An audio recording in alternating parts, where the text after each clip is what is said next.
Voordat ik de voorzitter van de commissie het woord geef, vraag ik de kandidaat-president en de kandidaat-vicepresident de zaal te verlaten. Onder uw begeleiding, mevrouw protocol.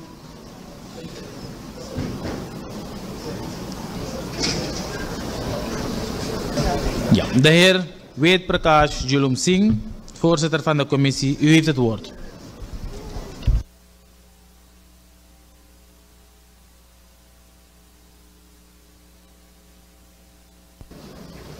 Dank u wel, voorzitter.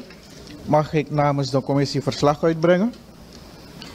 Meneer de voorzitter, de commissie constateert dat de kandidaatstelling conform artikel 2 lid 1 van de wet 5 januari 1988 houdende regelen voor de kandidaatstelling en verkiezing van de president en de vicepresident van de Republiek Suriname, SB 1988 nummer 2, is geschied.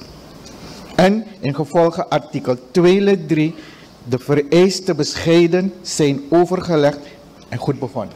Indien de leden zich kunnen verenigen met het verslag van de commissie, stel ik vast dat mevrouw Jennifer Simons bij enkele kandidaatstelling conform artikel 8 lid 1 van de wet van 5 januari 1988 houdende regelen voor de kandidaatstelling en verkiezing van de president en de vicepresident van de Republiek Suriname, SB 1988 nummer 2, waarin vervat staat dat tenminste 2/3 van het grondwettelijk aantal leden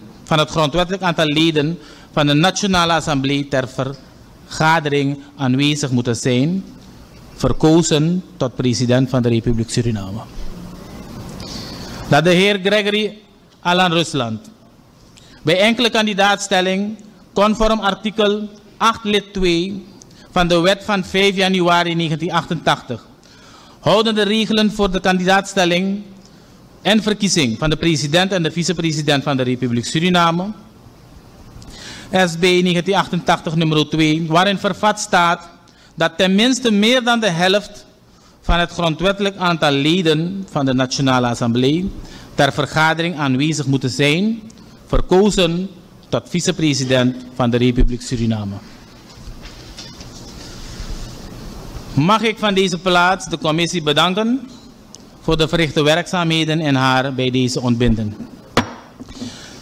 Ik vraag de substituut-griffier, de president-elect, mevrouw Jennifer Simons, en de vicepresident-elect, de heer Gregory Alan Rusland, naar binnen te begeleiden.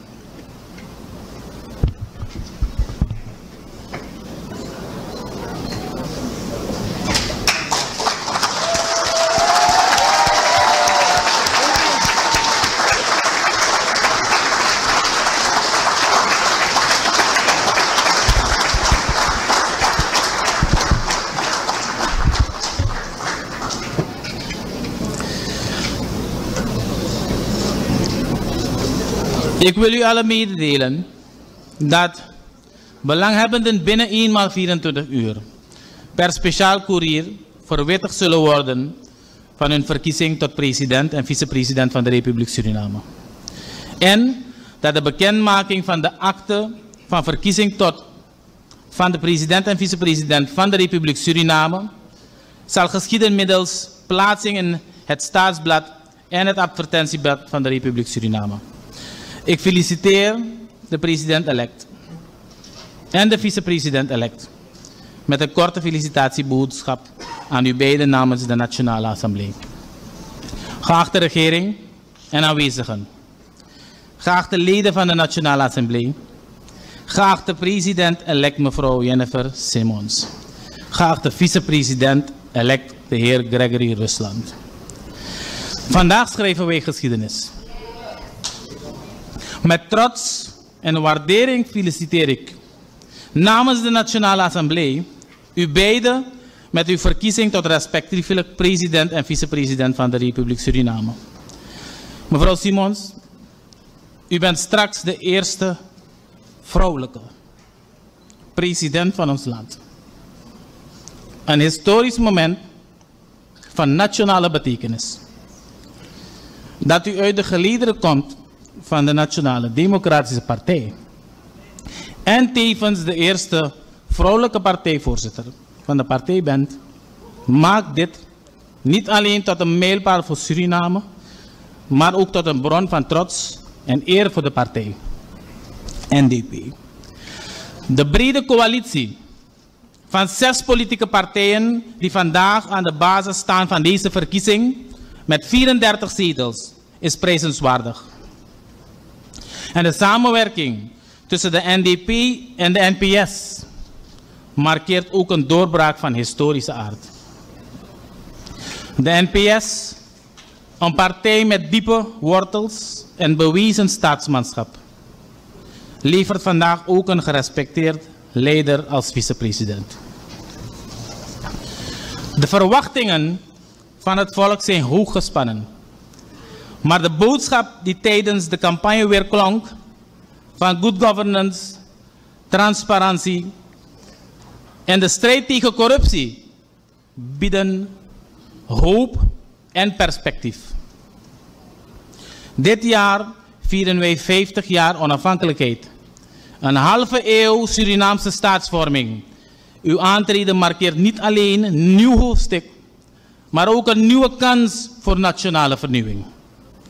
In dat kader mag u, binnen de werking van de Trias Politica, rekenen op deze macht, dit college, dat vanuit haar grondwettelijke taken en bevoegdheden u zal bijstaan met wetgeving, kritische toezicht en vertegenwoordiging van het volk.